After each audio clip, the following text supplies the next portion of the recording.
Hi, and welcome. You're listening to the X22 Report. My name is Dave, and this is episode 1956B, and today's date is August 29th, 2019, and the title of the episode is Fell Right into the Trap, Next Wave Coming, Pain.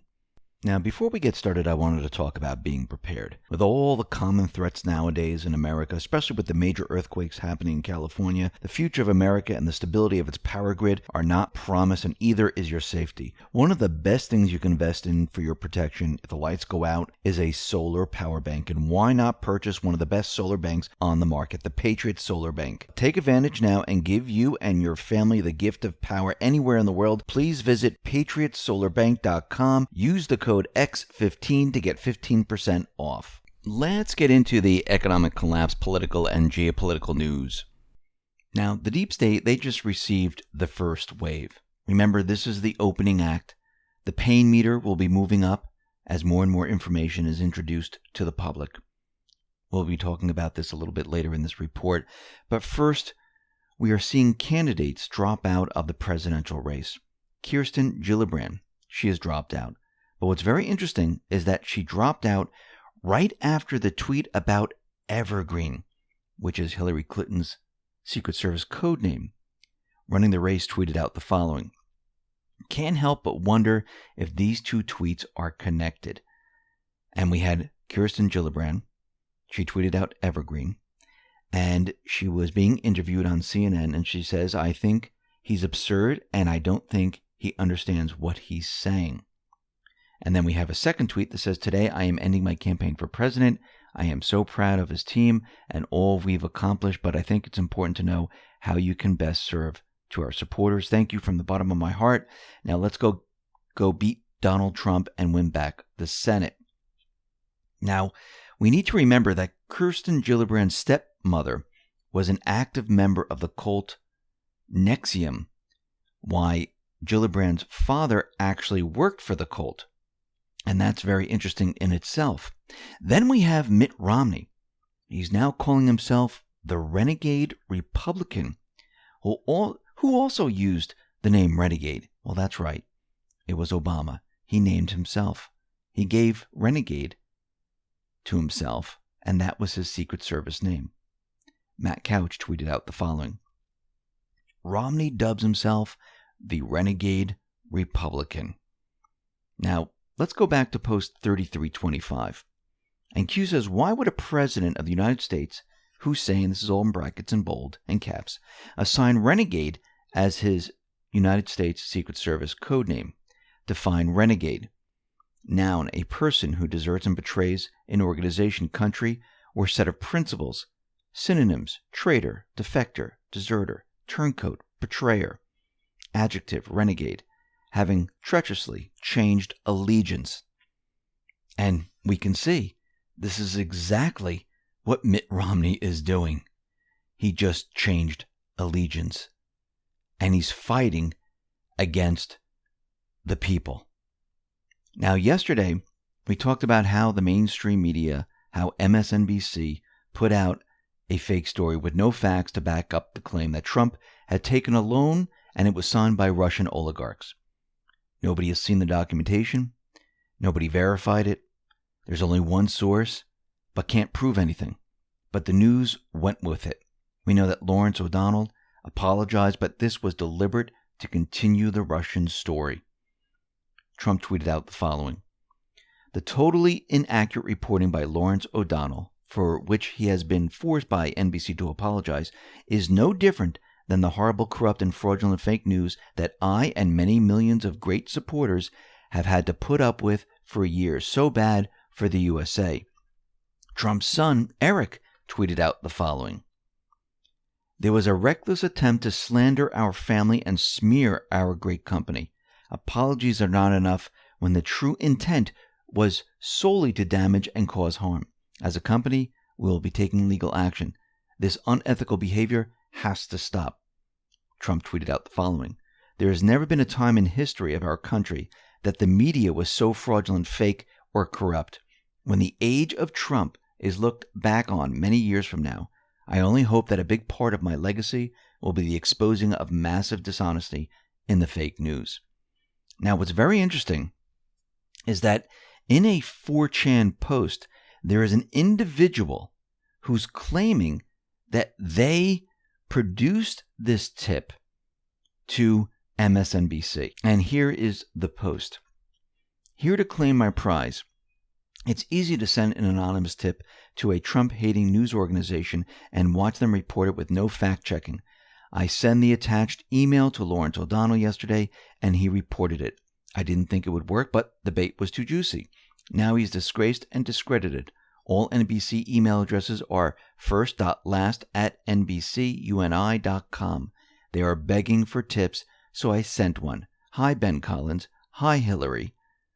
And then the actual email reads as follows.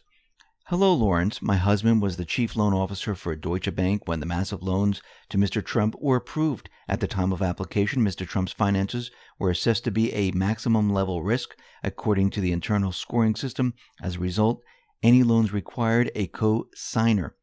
Unexpectedly, the loan documents were signed by a Russian oligarch with direct ties to Putin. Robert Mueller did examine the documents, but apparently concluded all was well.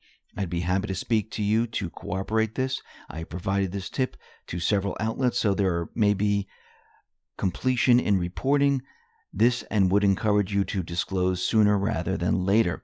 And it says, thank you, Heather. So right there, this individual, I don't know if it's true or not, is saying they're the ones who provided this tip, and the mainstream media went ahead and they put it out there. Now, they didn't verify anything. And this is why they're backtracking and apologizing. Now, the fake news media, they didn't stop with Russian collusion. They also created another fake story that had to do with the wall being built and that Trump would pardon aides that helped build the wall. Trump tweeted out the following.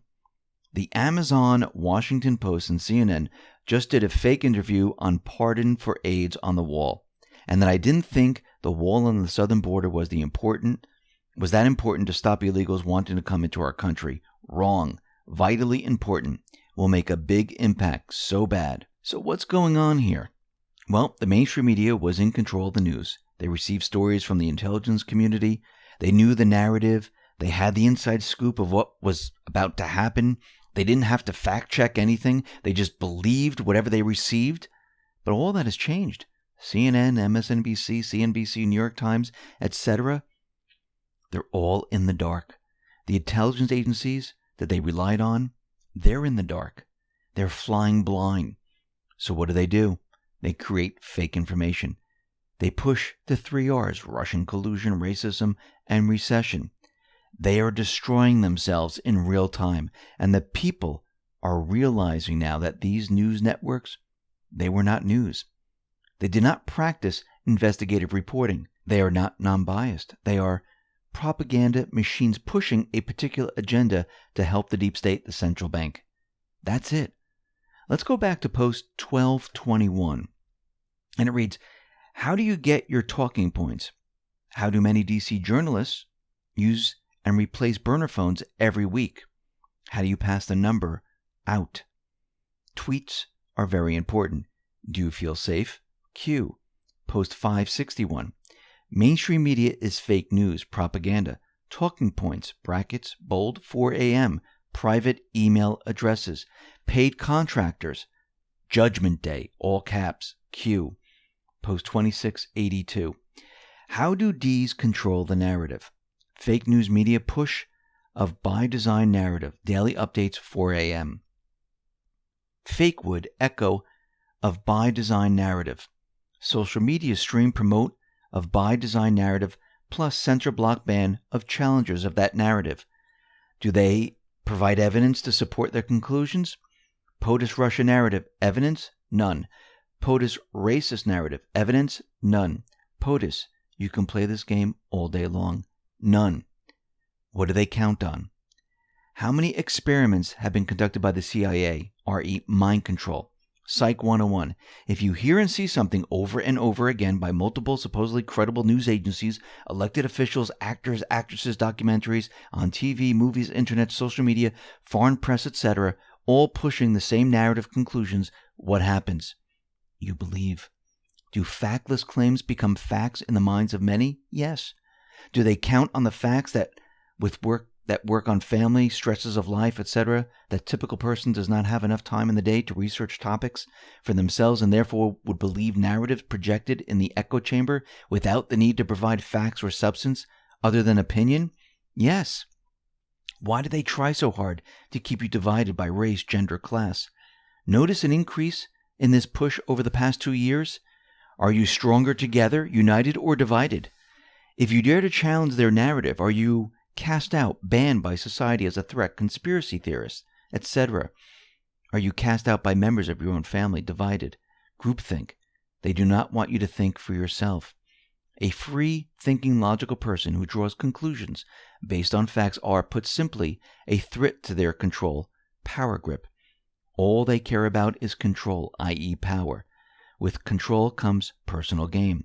Transparency is the only way forward. Transparency is the only way to prove to the public that everything sold to you as truth was nothing but fake narrative designed to keep you, the people, powerless and keep them in control. Fake news, propaganda arm of the democratic machine. Sole responsibility is to prevent the truth from ever being disseminated to the masses. Mass infiltration everywhere. Transparency is the only way forward. R.E. Public opinion. Prosecution is the only way forward. R.E. Save and defend the rule of law. Prosecution and transparency is the only way to save our way of life. Q. Now, as we know, and you've probably heard this already, is that the Department of Justice Inspector General report came out on James Comey. And this was an 83-page long report. And it says, breaking, Department of Justice Inspector General released James Comey's report. Conclusion, Comey violated Department and FBI policies pertaining to the retention, handling, and dissemination of FBI records and information. The memos were FBI records. Comey violated Department and FBI policies pertaining to the retention, handling, and dissemination of FBI records and information. Comey failed to return memos 2, 4, 6, and 7 after being removed as FBI director. Comey improperly disclosed FBI documents and information. Comey failed to immediately alert the FBI to the unauthorized disclosure of classified information. So Comey, he violated the FBI policies. And he decided he was going to do things on his own because he was above that. He was pushing an agenda, and he was pushing it hard. Paul Sperry tweeted out the following. Breaking.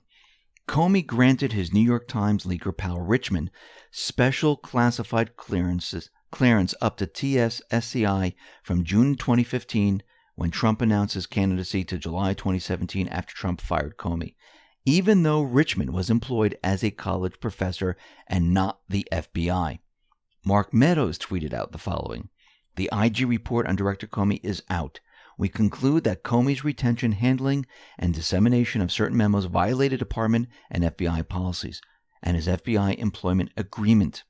It says, he set a dangerous example for over 35,000 current FBI employees. Wow. Then we have Representative Doug Collins. Today, IG report confirms James Comey violated the FBI's own standards and was dishonest about how he handled classified material. It's time to restore Americans' confidence that federal law enforcement is committed to justice and free from political gamesmanship. And then we have Trump. Perhaps never in the history of our country has someone been more thoroughly disgraced and excoriated than James Comey in the just released Inspector General's report. He should be ashamed of himself. Now, James Comey, he decided to tweet out his response after the IG report. It's exactly what we expected. This is all part of the plan, people. Remember, we said these individuals are going to feel like they did nothing wrong, they're safe, they're off the hook. They're getting very comfortable now. The plan is pain, period. How do you inflict pain on treasonous criminals? You drip out information very, very slowly. And each time you drip out a new piece, a new wave that comes out, guess what? people start to look at this and say, well, wait a minute, look what he did now. Well, wait a minute, look what she did now. Wait a minute, look what he did now. And it builds over time. And they have to explain this away. They're on the defensive. Here's Comey's tweet. And to all those who've spent 2 years talking about me going to jail or being a liar and a leaker, ask yourselves why you still trust people who gave you bad info for so long, including the president. Well, first of all, from this report, found Comey to be a liar and a leaker. From the report, Comey violated FBI policies to push his own agenda. From the report, he thought he was above the FBI policies. He didn't have to adhere to the policies, so he violated them willingly, knowingly. Think about that for a second. So the question is, why didn't the Department of Justice prosecute? Remember, think optics. If the Department of Justice decided to prosecute, most likely Comey's attorneys would have either gotten Comey off with a slap on the wrist, or the sentence would have been nothing. How would this look? Comey's tweet would have been very different. He might have said, see, they tried to prosecute me, and there's nothing there. Nothing can touch me. And it would look like a failure on the part of the Department of Justice. Do you really think they're going to waste their time on the memos? No, that's not the slam dunk. You want to try something where you have all the evidence and there's no way these individuals can get out of it. So with this IG report, it shows that Comey decided he was above the FBI policies. He didn't have to follow them. And he can do whatever he wants. Think about that. Think about all the people that are reading this. Think about the people that are saying, well, wait a minute. Why is it okay for him not to follow the FBI policies? Why can he push an agenda and not follow and violate the policies of the FBI? Does he think he's above the law? Think about that for a second. Look what they just set up. Let's go back to post 3569. Q gave us a Fox News link back then and said Department of Justice will not prosecute Comey for leaking memos after IG referral source. So we already knew this was going to happen. And under it says bigger, and this is in bold and brackets, slam dunk charges coming. Public understanding of events just around the corner. This is a buildup. This is exactly how it should be. Think about what Comey's doing right now. He's telling everyone, listen, I'm above the law. They can't touch me. I can violate the policies for a political agenda. Now think about everyone else who thought they were above the law, that they didn't have to follow the law, and they were doing it to push their own political agenda. Think about that for a second. Rudy Giuliani was out there, and he said Comey played his part as a liar to the court. He's going to go to jail. Period. Because he knows this. He understands this. That's where this is headed. Now, John Solomon, he wrote an article and he also did an interview that Trump can change history by declassifying 3 Obama-era documents. And he listed the documents. And the first one is the national security assessments that the U.S. intelligence community conducted under Obama and Secretary of State Hillary Clinton concerning the Russian nuclear giant Rosatom's effort to acquire uranium business in the United States. So John Solomon is saying, yes, the paperwork that has to do with the uranium one, that should be made public. And once that's made public, it's going to change everything. The second body of documents crying out for declassification is Obama's private correspondence with Iranian leaders. In particular, October 7, 2014, cable he penned to Iran's supreme leader, setting the terms for the controversial Washington-Tehran nuclear deal reached in early 2016. And we know that he sent pallets of cash. Congress had no clue what was going on. And the final Obama-era tranche that requires declassification concerns Hillary Clinton's email controversy, a highly classified set of documents that the FBI agents identified as important and necessary in the investigation into whether she violated the law by transmitting classified emails on her unsecured private server. So, Uranium One, the Iran deal, Clinton's emails, all have dominated headlines for many years without a full public accounting. And I do believe that all of this is coming very soon. Now, what's very interesting is that John Solomon said that the Trump administration is creating an Office of Transparency to expedite the release of the Department of Justice documents that have been stalled by deep state operatives. So they're preparing to have an Office of Transparency so everything is transparent to the public. Let's move on to Jeffrey Epstein here, because the FBI crime lab is examining 2 broken cameras outside of the prison cell where Jeffrey Epstein died.